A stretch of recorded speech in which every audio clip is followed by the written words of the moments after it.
오늘은 성령의 인도하심에 따르라 라는 제목으로 은혜를 나누겠습니다. 우리가 믿음 생활을 하는 가운데 하나님의 자녀가 되고 또 하나님을 만나는 극적인 전환점이 있습니다. 또 믿음 생활을 잘하는 가운데도 어떤 우리 인생 가운데 터닝 포인트가 되는 때가 있습니다.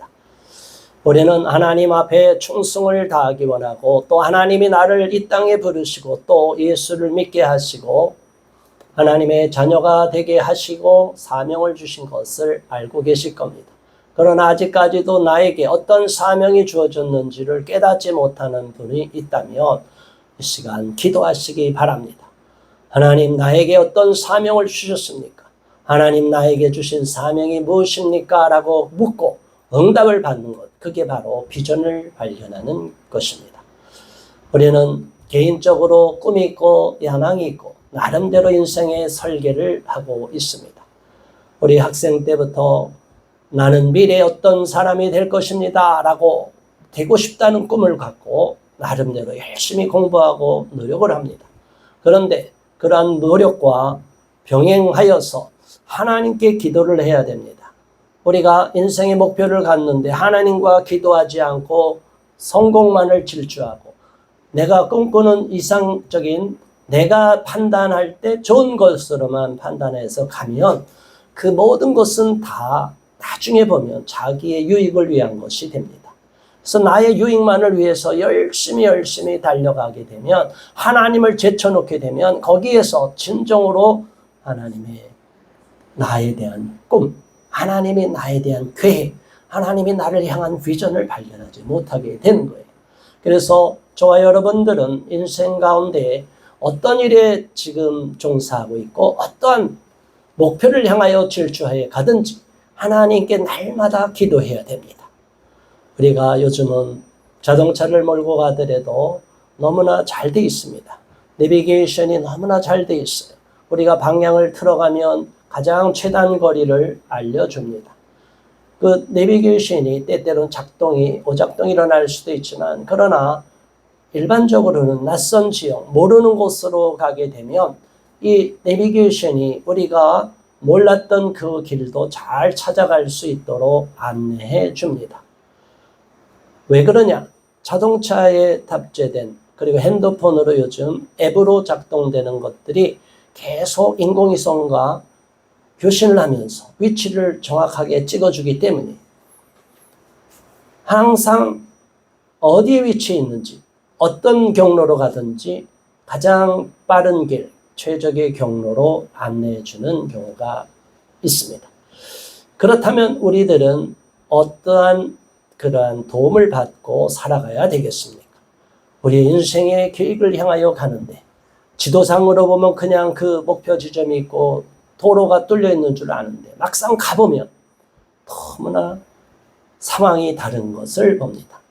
지도상에는 길이 되어 있는데 길이 다 산사태로 무너져 있을 수 있고 어려운 상황에 처할 수도 있고 우리가 예상하지 못한 새로운 난관이 봉착할 수 있기 때문에 우리 하나님은 우리가 그 길로 가는 것은 어렵고 위험하다고 하여 때때로는 그 방향을 바꿔주는 거예요.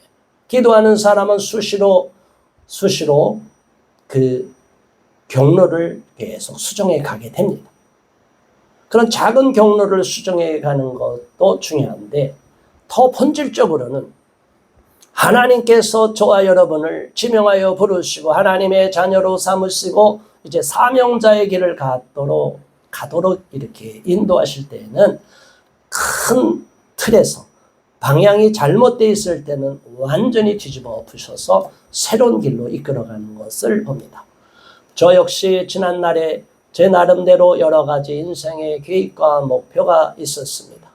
공부하는 것도 제 전공과 상관없는 곳으로 가게 되고 또 가서도 또 진로를 또 한 번 바꾸고 또 바꾸고 또 바꾸고 그래서 저는 여러 번 이런 고비를 경험했고 하나님이 내 인생을 급격하게 방향 전환을 시키는 것을 경험했습니다.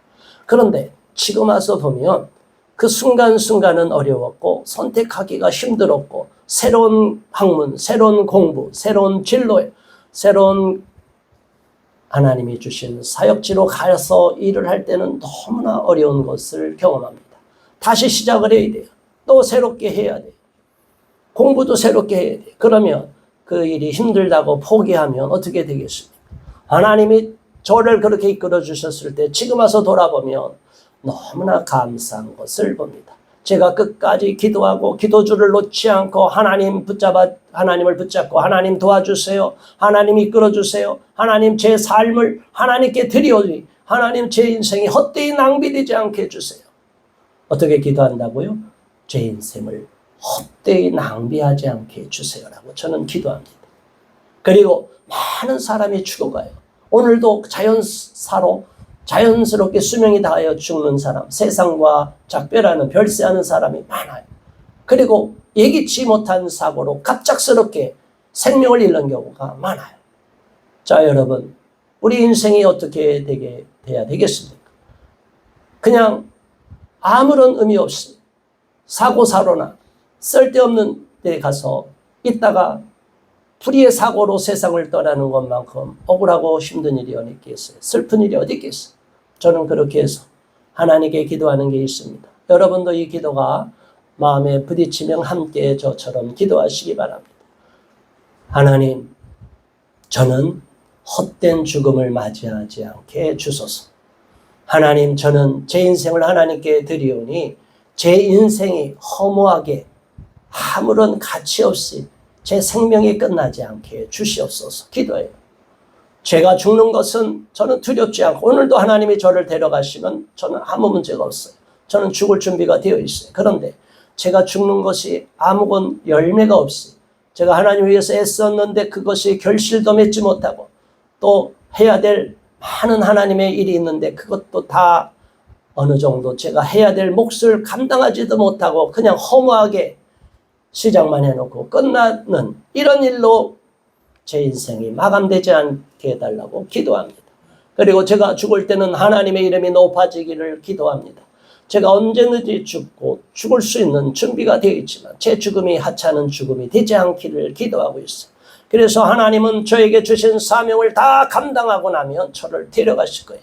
그때는 제 죽음이 헛된 죽음이 아니라는 것이 만인에게 알려지기를 바랍니다. 제 이름을 드러내는 게 아니라 제 죽음이 헛된 죽음이 되지 않고 나 자신만을 위하여 내 이름을 위하여 내 영광을 위해서 죽다가 허무하게 죽는 그런 비극을 맞이하지 않게 해달라고 저는 기도하고 있습니다. 하나님 앞에 열심을 냈던 한 사람이 있습니다. 우리가 너무나 잘 아는 사울이라는 사람입니다. 가말리엘 문화에서 최고의 학문을 배우고 로마의 시민권을 갖고 있고 모든 율법에 능통했던 사람이고 히브리어를 하고 그 당시에 국제 통용어인 코인의 헬라어도 다 잘하는 사람.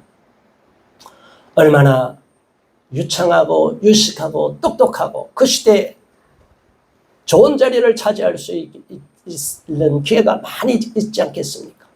그런데 그 사람이 예수를 이단으로 여기는 당시에 바리새인과 사두개인 제사장들의 그 말이 맞다고 생각하여 율법에 반하는 것이라고 하여 예수 믿는 사람을 죽이려 가다가 다메섹 도상에서 예수를 만나게 됩니다. 우리 예수님을 만나고 나서 사울이 완전히 거꾸라집니다. 자기가 가고자 했던 그 진로가 완전히 바뀌는 거예요. 예수 믿는 사람을 죽이고 예수 이단을 처단하기 위해서 일생을 목숨을 바치겠다고 그 열정을 냈던 사람이 180도 바뀝니다.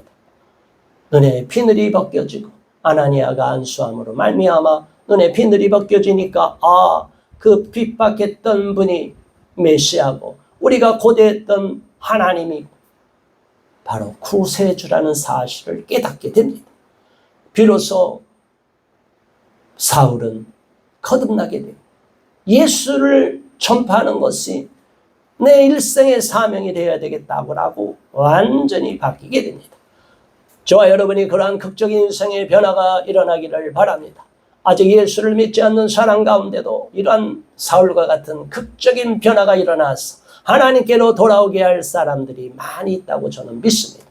그리고 예수를 믿는 사람들 중에서도 그냥 형식적인 신앙생활만 하다가 완전히 변화되고 거듭나서 충격적인 성령 체험을 해서 극적인 삶의 궤도 수종을 이루어주는 사람이 있을 거라고 봅니다.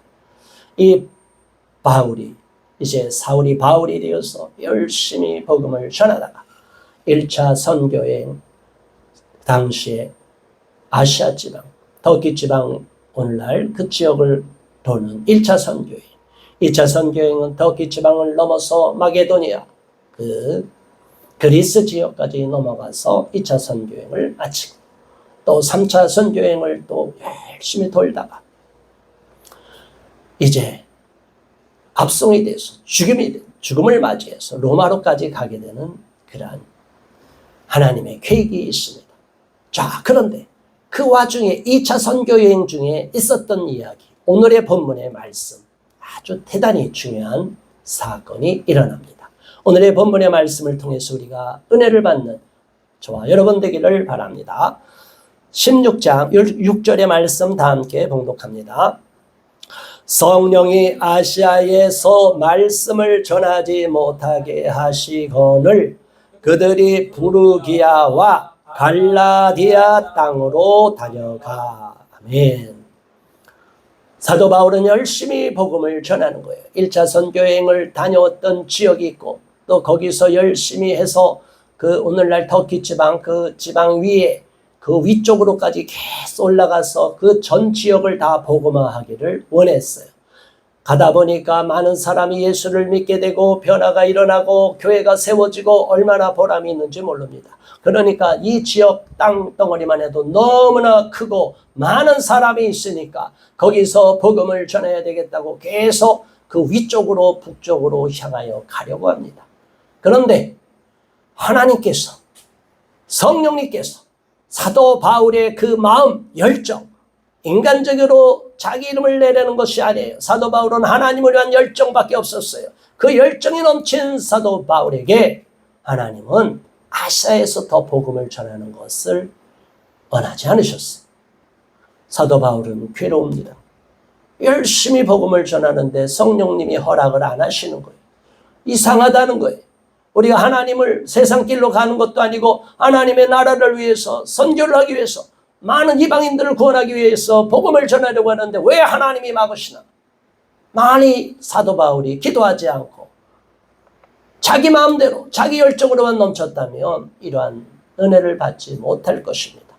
사도 바울은 괴로웠습니다. 그렇지만 포기하지 않을 수 없어서 부르기아와 갈라디아 땅으로 계속 복음을 전하며 다녔습니다. 그리하여 7절 다 함께 봉독합니다. 무시아 앞에 이르러 비두니아로 가고자 애쓰되 예수의 영이 허락하지 아니하시는지라. 아멘. 성령 하나님, 예수님의 영인 성령 하나님이 허락하지 않는다는 거예요. 어떻게 허락하지 않아요? 무시아라는 지역까지 쭉 갔어요. 자, 이제 터키로 보면 오늘날 지도로 보면 이제 서쪽의 부분에 해당하는 지역이, 자, 우리가 소아시아 7교회도 있지만 그 위쪽에 있는 이 무시아에서 복음을 열심히 전하면서 그 무시아의 중심에서 그 지역에서 더 북쪽에 있는 비두니아로 가기를 원했어요. 왜냐하면 비두니아에도 사람들이 많고 회당도 있고 유대인들도 구원하고 또 이방인도 구원하고자 하는 열정이 있기 때문에 사도 바울은 그 비두니아로 올라가서 그 아시아 지역 전체를, 오늘날 터키 지역 전체를 다 복음하고자 하는 원대한 계획이 있었어요. 하나님의 뜻이 그렇다면 사도 바울은 그 아시아에서 큰 역할을 했을 거예요. 그런데 하나님의 계획은 그보다 더 넓은 계획이 있다는 거예요. 하나님의 시각은 저와 비교할 수가 없습니다. 하나님의 생각은 우리의 생각과 다릅니다. 하나님의 길과 하나님의 생각은 우리의 길보다 높고 우리의 생각보다 높다는 것을 인정하는 저와 여러분 되기를 바랍니다. 이사야서 55장 8절 9절에 주시는 말씀을 날마다 우리가 묵상할 때 항상 내가 계획하고 내가 소망하고 내가 열심을 품고 일했던 그 모든 것이 하나님이 인정해주고 승인해주면 상관이 없는데 하나님이 이제 거기까지다. 또 다른 방향으로 가라. 그러면 지금까지 쌓아놓은 것, 지금까지 고생하면서 얻어놓고 노력하고 성취를 얻은 것을 내려놓고 간다는 것이 쉽지가 않아요. 그리고 내가 하나님으로부터 소망을 갖고 그쪽으로 가고자 하는, 그 방향으로 가고자 하는 그 열정을 내려놓기가 쉽지가 않아요. 그런데 하나님은 바울 사도에게 절대로 비두니아로 가지 말라고 하는 거예요. 북쪽으로 가지 마라. 북쪽으로 가지 마라. 그러면 길이 어떻게 돼요? 지금 대한민국은 열대야가 최장기간으로 이어지고 있습니다. 고기압이 딱 맞고 있으니까 저기압이 올라올 수가 없는 거예요. 자, 여러분, 기압에 따라서 이 모든 것도 기후도 바뀌고 변화가 일어나고 기후도 좌지우지 되는 거예요. 자, 그래서 결론은 위에 거대한 고기압이 딱 버티고 있으니까 그 구름이, 새로운 비를 먹은 구름이 올라오지 못하는 것처럼, 지금은 추위의 고기압도 있지만 지금은 더위를 꽉 품고 있는 고기압이 장악하고 있으니까 한반도가 지금 가마솥처럼 끓고 있는 거예요. 자, 여러분, 그거와 마찬가지로 사도 바울이 북쪽으로 가고자 하는데 딱 버티고 있는 거예요. 성령님이 허락하지 않는 거예요. 그러니까 쫙 바람이 자꾸 옆으로 이동하듯이 사도 바울이 서쪽으로 갈 수밖에 없는 상황에 놓여 있습니다. 저와 여러분이 사도 바울과 같은 입장에 처했다면 어떤 생각이 들 겁니까? 사도 바울이 열심히 기도하는데 왜 하나님이 응답해 주시지 않을까? 왜 하나님이 저 북쪽의 문을 열어주시지 않을까? 왜 하나님이 자꾸 기도하면서도 마음이 답답하고 부담이 되고 하나님의 계획에 대해서 아직 확실히 모르니까 의문점이 들 수 있었을 거예요. 저와 여러분이 이러한 상황에 처할 때 하나님께 더 기도하고 인내할 수 있기를 바랍니다. 왜냐? 인내를 조금 더 하면 하나님이 비로소 우리가 간절히 찾았던 응답을 주시는 거예요. 8절의 말씀 다 같이 봉독합니다.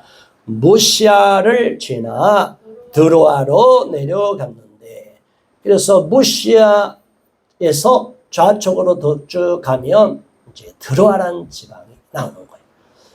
자기도 모르게 끌려가는 거예요. 바람도 내가 원하는 방향으로 못 올라가고 밀려가니까 무시아에서 드로아까지 밀려가는 거예요. 사도 바울은 그때까지 하나님이 왜 나를 자꾸 이쪽으로 이끌어가는지 잘 이해를 하지 못했어요. 왜 하나님이 언젠가, 지금은 때가 아닌가, 조금만 더 기다리면 하나님이 그 북쪽의 문을 열어주실까? 자, 여러분, 비두니아의 문이 열리기만을 아직도 바울은 기도하고 있었어요. 저와 여러분이 아직도 포기하지 못하고 있는 어떤 문제가 있을 때 하나님의 뜻이 아닌데도 불구하고 하나님은 그만 포기하라고 하는데 우리가 포기하지 않는 경우가 있어요. 그럴 때는 하나님이 응답을 허락하지 않습니다. 하나님, 도대체 왜 이러십니까? 왜 하나님 저를 이렇게 힘들게 하십니까? 왜 하나님 금방 응답 주셔야 되는데 왜 아직까지 저한테 응답을 주지 않고 이렇게 어려운 상황에만 처하게 만드십니까? 하나님, 기도하는 사도 바울도 너무너무 힘들었을 거예요. 하나님의 응답이 떨어지지 않을 때, 저와 여러분이 진로를 놓고 기도할 때, 하나님을 향하여 열정을 품고 나갈 때, 그래도 길이 막힐 때는 우리도 모르게 영적인 딜레마에 빠집니다. 답답함을 느낍니다. 도대체 하나님의 뜻이 무엇인가? 하나님의 계획이 무엇인가? 하나님의 계획이 어디 있는가? 왜 나를 막으시는가? 사도 바울은 점점점 딜레마에 빠진 가운데, 마음이 답답한 가운데 하나님께 기도했습니다. 그래서 무시아에서 드로아까지 쭉 가는 가운데 기도하다가 거기서 머물고 기도하는 가운데 하나님의 응답이 떨어지기를 바라는 가운데 무시아에서 하나님의 기적 같은 응답을 경험하게 됩니다. 저와 여러분도 인생을 살아가는 가운데 어느 시점에 인생의 딜레마에 빠져 있는 상황에 있습니다. 그 상황 가운데 답답함을 느낄 수 있고 하나님이 왜 응답하지 않으실까? 왜 나를 이러한 상황에 처하게 만들어 놨을까? 드로아에서 답답함을 느끼고 무시아에서의 답답함이 아직도 해결되지 않아서 드로아에서까지도 하나님 도대체 왜 저한테 이렇게 응답을 주지 않고 내가 원하는 그 비두니아로 올라가지도 못하게 하시고 왜 저를 이렇게 자꾸만 응답을 주지 않고 답답함 가운데 머물게 하십니까? 사도 바울이 얼마나 절박하게 기도했겠습니까? 하나님의 은혜를 받고 사명을 받고 많은 지역에 가서는 열매를 거두고 교회를 개척하고 복음을 전하는 이 사도 바울이 그 열망을 갖고 지금까지는 하나님께 충성을 했을 때 하나님이 계속 길을 열어주셨어요. 놀라운 일이 역사가 일어났어요. 그런데 지금부터 어느 순간부터 하나님이 계속 하나님이 멈추게 하는 거예요. 무시아로부터 드로아까지 계속 응답이 없는 거예요. 저 여러분 이런 상황에 처할 때 어떤 생각이 들겠습니까? 하나님이 내가 하는 이 사역을 기뻐하지 않으실까? 하나님이 내 인생을 내가 이렇게 하나님 앞에 헌신하는 이거를 기뻐하지 않는가? 왜 하나님이 이 상황을 해결해 주시지 않을까? 왜 하나님을 위해서 헌신하려고 하는데 왜 답답하게 멈추게 하시고 정체되게 하시고 왜 아직까지 시원한 해결책을 주지 않으실까? 드로아에서 사도 바울이 기도한 거예요. 베드로가 계속 기도하다가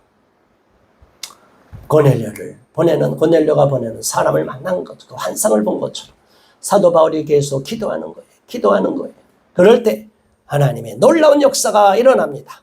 사도행전 16장 9절의 말씀 다시 한번 함께 봉독합니다. 밤에 환상이 바울에게 보이니 마게도냐 사람 하나가 서서 그에게 청하여 이르되 마게도냐로 건너와서 우리를 도우라 하거늘. 아멘. 자, 놀라운 일이 벌어졌습니다. 하나님께서 꿈으로도 응답을 주시고 환상으로도 응답을 주시는 경우가 있어요. 말씀은 응답을 주시죠. 그런데 극적인 변화가 일어날 때 지금도 저와 여러분에게 잠잘 때 하나님으로부터 받는 계시는 꿈이에요. 그리고 살아서 의식이 있을 때 하나님으로부터 받는 계시는 환상이에요. 자기가 낮에도 환상을 볼 수 있고 밤에도 환상을 볼 수 있어요.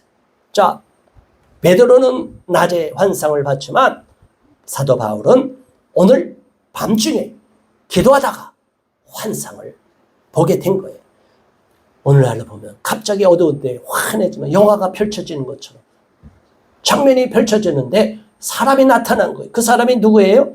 마게도냐 사람이에요. 마게도냐가 어디예요? 바로 오늘날 그리스예요. 마게도냐, 전 세계를 제패했던 그 헬라 제국을 이루었던 마게도냐, 알렉산더 대왕이 지배했던 나라 아니에요. 그 헬라 문명이 무너지고 다음에 로마 문명이 시작이 된 거 아니에요. 지금은 로마 문명 치하에 있는 이 마게도냐로 넘어가라는, 바로 이 마게도냐 사람이 환상 중에 나타나서 건너와서 우리를 도우라, 그렇게 말하는 거예요. 마게도냐로 건너와서 우리를 도우라. 마게도냐 바다 건너로까지 아직 갈 생각이 바울은 없었어요. 아직 이곳에 아시아 지방에 비두니아도 있고 그 수많은 지역이 오늘날 터키 지역이 얼마나 더 땅이 넓어요. 그곳에서 복음을 전하는 것도 너무너무 열정이 넘치고 거기서 열매가 나타나고 있기 때문에 계속 거두기를 원했는데 이제 하나님이 됐다. 여기서 너의 역할은 이제 여기까지고 이번 선교여행은 마게도냐까지 가는 것이다. 하나님은 복음이 예루살렘에만 머물지 않기를 원했어요. 그래요. 사마리아까지, 그 다음에 갈릴리 지방, 유대 땅, 갈릴리아, 그 다음에 아시아, 그 다음에 유럽, 저 북쪽으로까지 넘어가서 마게도냐, 로마에까지, 전 세계까지 복음이 전하기 원하는 계획이 있으셨기 때문에 바울이 이제는 아시아를 떠나서 배를 타고 에게를 건너가서 놀라운 역사를 이루는 마게도냐 복음의 열매를 거두라고 하나님이 환상 중에 마게도냐 사람을 나타나게 하셔서 와서 우리를 도와주십시오라고 하는 환상을 보게 만드셨습니다. 사도 바울은 그제서야 하나님의 뜻을 발견한 겁니다. 사도 바울이 그때 비로소 하나님이 왜 하나님이 저 북쪽 비두니아로 가는 것을 막으셨는지를 깨닫게 되는 거예요. 왜 하나님이 그 사람을 포기하게 하는지를 깨닫는 거예요. 하나님이 왜 이 잘되던 사업도 안 되게 만들고 갑자기 어려움에 빠지게 해서 손을 놓게 하는지를 알게 된 거예요. 저와 여러분은 하나님의 계획 속에 있는 것을 믿고 감사할 수 있기를 바랍니다. 우리가 기도할 때 하나님 어느 시점까지는 거기에 충성하게 하지만 거기까지 이제는 또 다른 우리의 길로 이끌어 주실 때는 아멘으로 순종하는 저와 여러분 되시기를 바랍니다.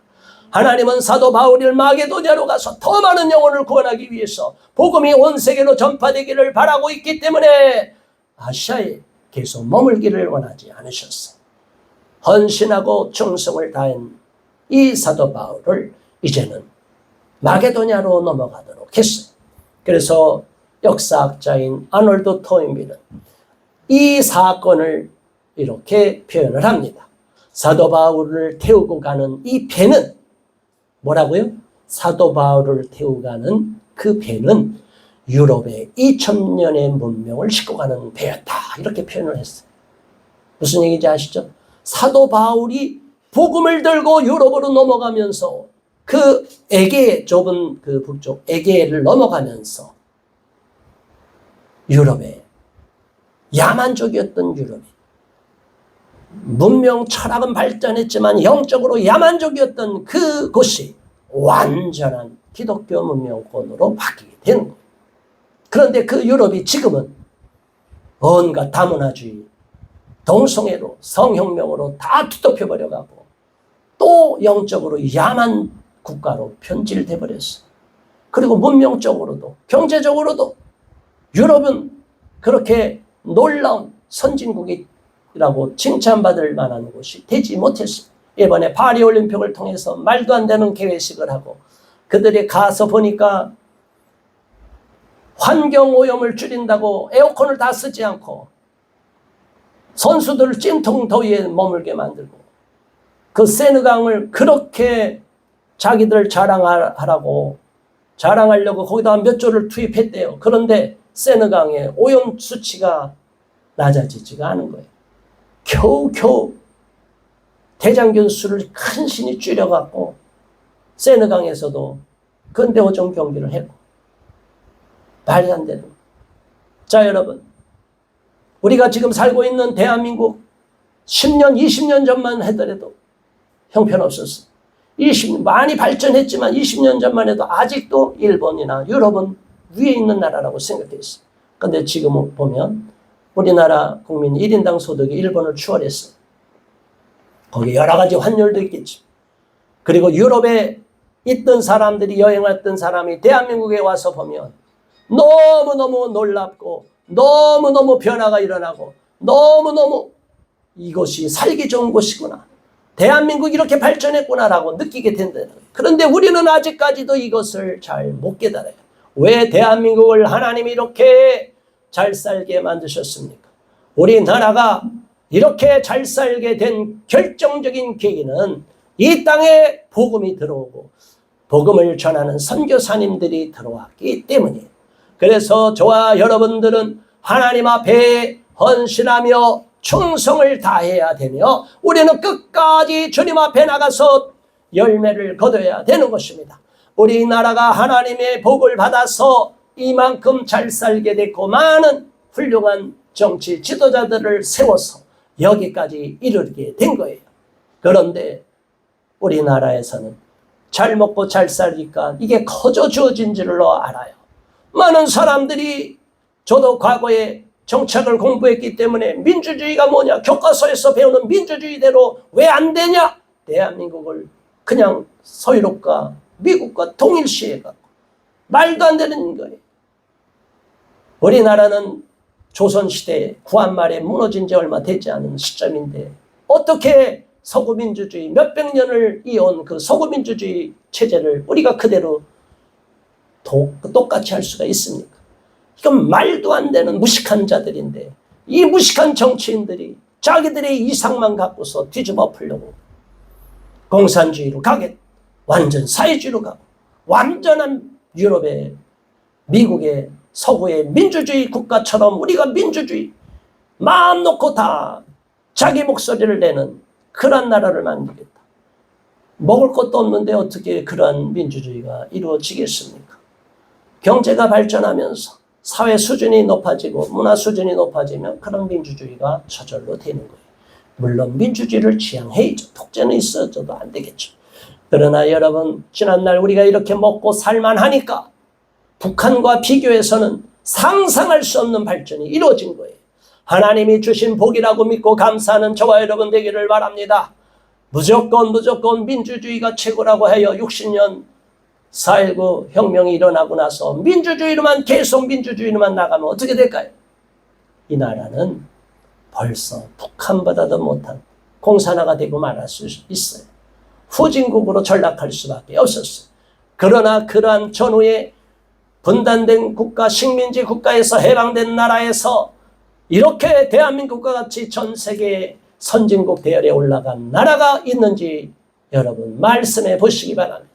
대한민국밖에 없어. 대한민국엔 아직도 그래도 기독교가 살아있기 때문에, 많은 사람이 기도하기 때문에 이 나라가 아직도 하나님의 관심권에 있고 하나님이 나라를 긍휼히 여기고 지켜주고 계시는 줄 믿고 감사하는 저와 여러분 되기를 바랍니다. 그런데 이 나라를 무너뜨리기 위하여 전 세계가 PC주의로 물들어가는 이 상황에서 교회를 다 무너뜨리기 위한 전략으로 문화 막시즘,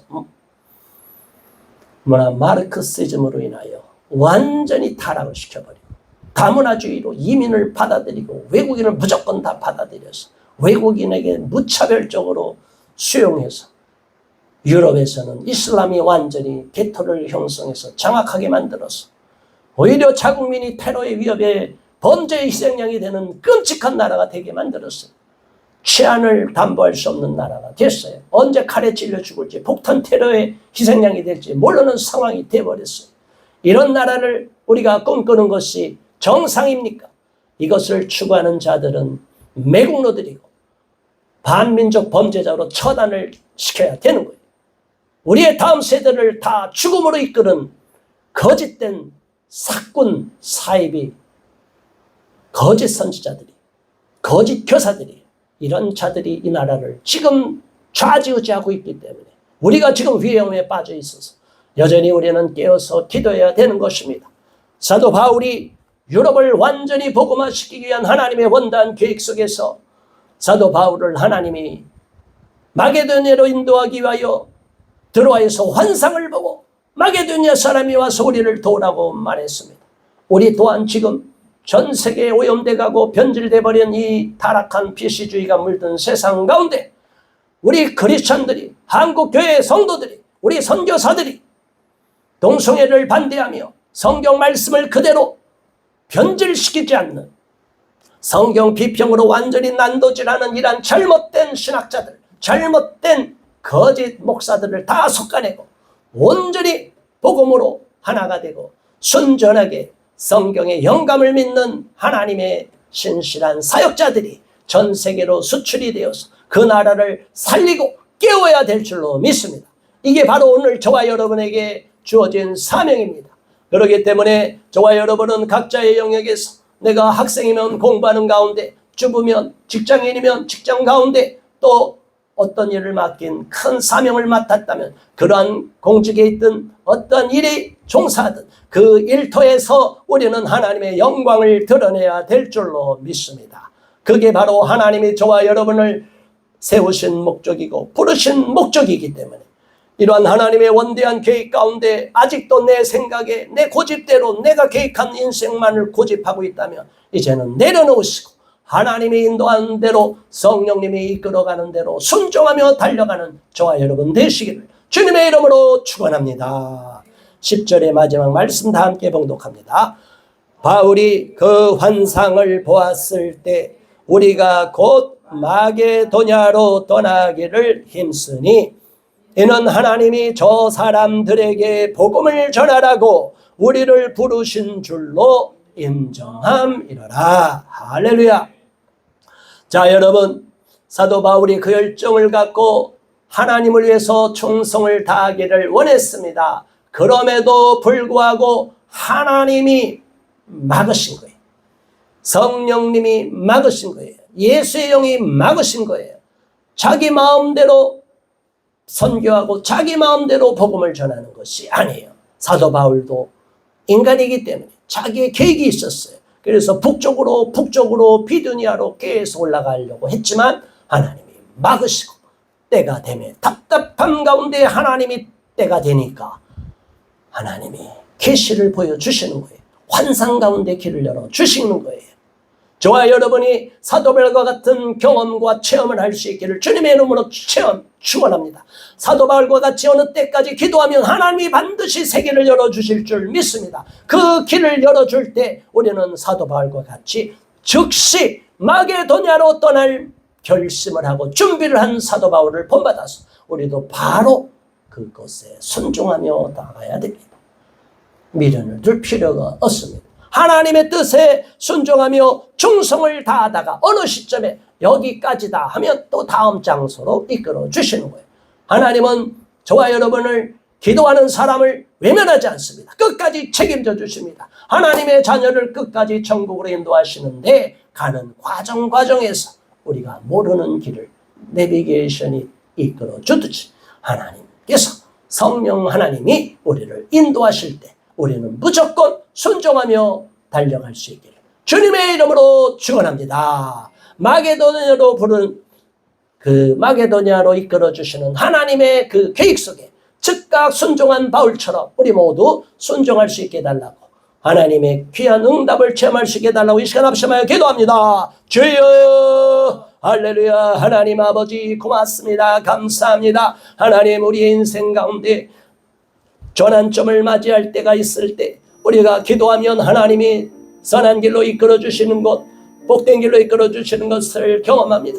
또한 하나님, 우리가 하나님께 사명을 받고 비전을 받고 하나님 앞에 더 충성하기 위하여 열정을 내고 열심을 품었지만 하나님은 때때로 우리가 원하는 방향, 소원하는 방향으로 이끌어가지 않으시고 이제는 새롭게 어느 시점에서는 계속 답답함을 주시고 무시하에서 계속 길을 열어주지 않고 비두니아로 올라가지 못하도록 막아주시다가 결국에는 밀려서 들어와까지 간 사도 바울의 모습을 봅니다. 하나님은 그것에서 사도 바울에게 비로소 하나님의 원래의 계획을 알려주셨습니다. 드로아에서 환상을 보여줌으로 마게도냐 사람을 환상 중에 만나게 하심으로 말미암아 마게도냐로 가서 유럽의 복음을 전하는 놀라운 역사를 이루신 것을 봅니다. 하나님, 우리 또한 이러한 하나님의 원대한 계획이 있음을 알고 날마다 기도하는 가운데 인도함을 받아서 하나님이 이끌어 주시는 대로 하나님이 지시하는 새로운 길이 있다면 그 길로 아멘으로 순종하며 달려갈 수 있도록 이끌어 주시옵소서. 예수 그리스도 이름으로 간절히 기도드리옵나이다. 아멘.